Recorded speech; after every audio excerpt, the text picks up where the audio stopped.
Welcome to another session of the Forehand podcast, where I, your host, Alvin, will break down tennis in various categories and transfer as much information as I can from my studies and observations and mentors and people that I've spoken to, and hopefully I can help any listeners out there who are interested in sports, really. Try to break everything down to its fundamentals. Let's get right into it. I want to start with, or actually, the only topic I'm going to hit is talk about group lessons and private lessons and how to distinguish them as far as maybe as a parent introducing tennis to the child when you're first starting. Group lessons for the first maybe 3 to 5 hours of tennis is fine, just because within that range you can pretty much tell whether your child is interested in the sport, and if he or she is interested, then that is the moment you would take your child and put them into private lessons for them to develop their fundamentals as far as forehands and backhands and fundamental movement as well. This is based on an efficient way for a child to develop their tennis game, and I say that because I've seen students do 3 years. Right, they'll go through the fall session, the spring session, maybe take a summer break, come back fall, spring, and do that again for another year, only to have a very slow progression in their game.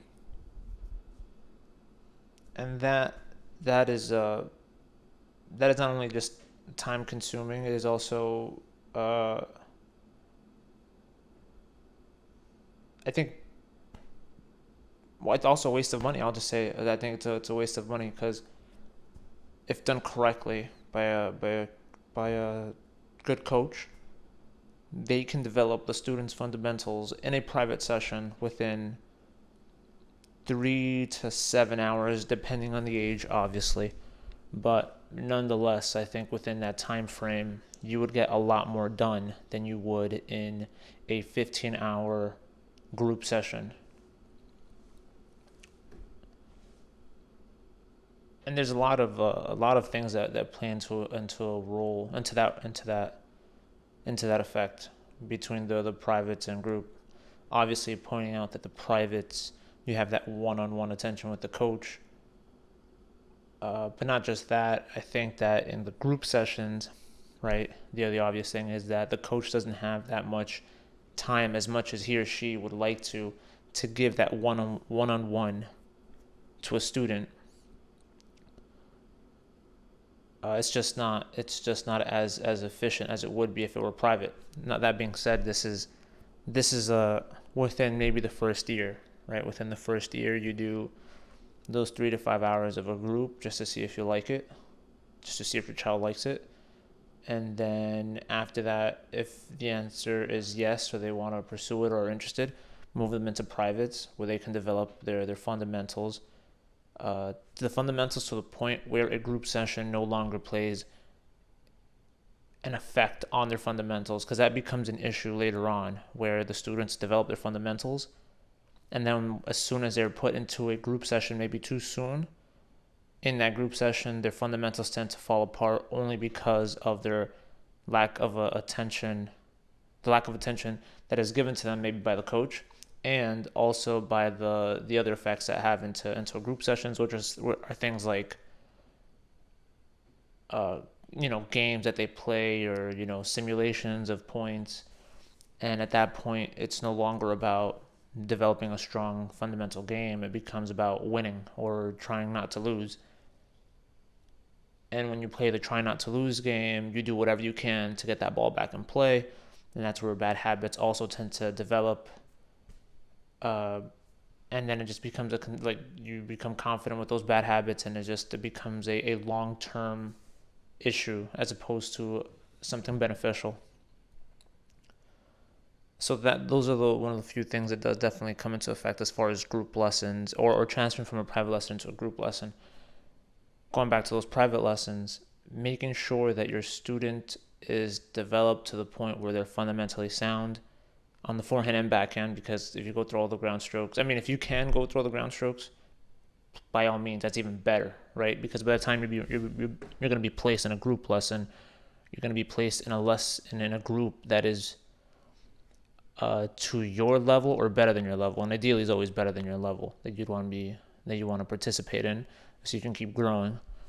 But once coming out of those private lessons, and you know that the fundamentals can no longer be affected by an exterior environment, that's when you can apply back into the group session, and that's when you can start playing with players that are of your caliber, like I said, or better. And that's a lot more productive than spending 3 years in group sessions, slowly increasing your level, only to be doing something that I personally think is just, like I said, a waste of money and a waste of time. There's just better ways of doing it, especially if done correctly with the coach. And in a way, it's also kind of selfish. Those the private sessions, you kind of have to be selfish at first. When I think doing any sport, you want to make sure you do everything. If you're gonna do, like my mom would always say, if you want to do something, make sure you do it right, or don't do it at all. So that's one of those things, like, especially if you're putting time and money into it, you want to make sure it's done right. Otherwise, long-term effects are not worth it. And then once you get into the group sessions, this is where things, you start developing not just fundamentals, but you start developing, team ethic. It's one of those things that I rarely see in the tennis community. It's usually groups, and it's a very individualistic approach, because the groups are composed of who's the better player, and that's great. I think part of that is has to be given credit, where you do want to create the better player within that team, because I think that's a better approach of putting it within that team. But that fact that you have that one solid player that's good can also help everybody else, right? You put team first, right? You think of everybody else in that team first, and if student A can play their best, then that will help student B to play their best, and then student C can play their best because of student B, and it's a whole chain. And if done, like I said, if done correctly, you'd start developing not just a one player out of 10, you start developing maybe 7 out of 10 or 8 out of 10, and you start growing a strong, solid team. And that's not very common, as far as I can tell, within the tennis community. It's kind of an every man for themselves kind of thing. And I mean, I can definitely see why it's seen that way. Tennis is a very individual sport, but in the process of growing your game, it's not individualistic. Actually, and at no point is it individualistic, because when you play and you get to the point where you're playing competition and you want to win the tournament, right? Let's say it's a tournament. You don't want to win because it just makes you feel good, right? When you look at soccer and football or any of the other sports, when they score a goal, when they make a touchdown, they don't celebrate by themselves. They celebrate with their team. Tennis is that, I'm blowing into the mic. Tennis is the sport where you don't have that ability until the very end. And I think students don't understand that concept yet when they want to win. Is that they want to win because they want to come out of there with some good results so they can celebrate with their family. But you're so I would say,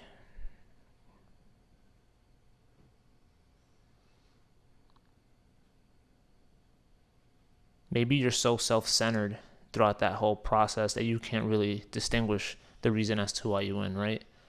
you're by yourself the whole time, and if you win, it's a good feeling for you. But it's a better feeling when you understand that it's for everybody else. You're representing the team. That's really what it is. You win for the team, and you get to celebrate with them at the end. But I digress. That's getting away from the purpose of the group and private sessions. That's one of those things that comes with teams. I want to say teams because groups. I don't know if that's the right word. It's definitely teams. And if you can develop strong teams, then you can continuously develop strong players. But all right, that's 10 minutes in. I don't know that I have anything else to add to the privates and groups other than just a quick summary of it. When you're starting, 3 to 5 hours within the groups, only to establish whether you want to continue or pursue it. If so, get into privates, develop your fundamentals on both ground strokes, forehands and backhands, and fundamental movements on those strokes. If it could be pursued longer, so you can develop your volleys, your overheads, and your serves, of course, then even better. But that is case by case what parents want to do. And again, this is based on just being efficient with your time and efficient with the money, because it's an expensive sport. But if done correctly with proper training and good coaches, it could be, the process isn't so heavy. It's pretty good. And then again, there's gonna get to some point as your child game develops, that there'll have to be some cohesion between the teams and the privates, right? Because they're both obviously beneficial. But that again, first and foremost, it's just the fundamentals, making sure those are developed and developed to the point where, again, no exterior factors can play an effect on them. And that's pretty much the team and private lessons and how to balance them out.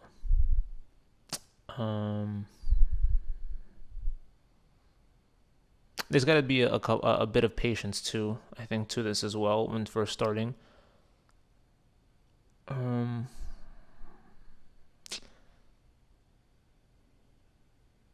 Only because this is something I don't want to get into it on this session. I think that's something that we can wait for a later cast. But I don't know that there's anything else that I wanted to add. I think there was, but I didn't write it down because I am clearly not as professional as I would like to be. But that's pretty much it as far as the how to balance the teams and then the private lessons. So with that, I think I'll end it there. I will be, again, if you have any questions, any comments, any tips, anything, any suggestions, forehandpodcast@gmail.com, or you can leave it in the comments. My Instagram link will be posted in the description. This is a good topic that I want to get into, but it's comparing Roger Federer versus Tiger Woods and how they develop their games. And it's an interesting approach to developing professional athletes. But I'll leave that for another session. Maybe the next one, I'm not sure yet. All right, well, other than that, enjoy the holidays. I'll be uploading again after Christmas. So Merry Christmas. If you don't celebrate Christmas, enjoy the break. Have a good one. And I will talk again soon.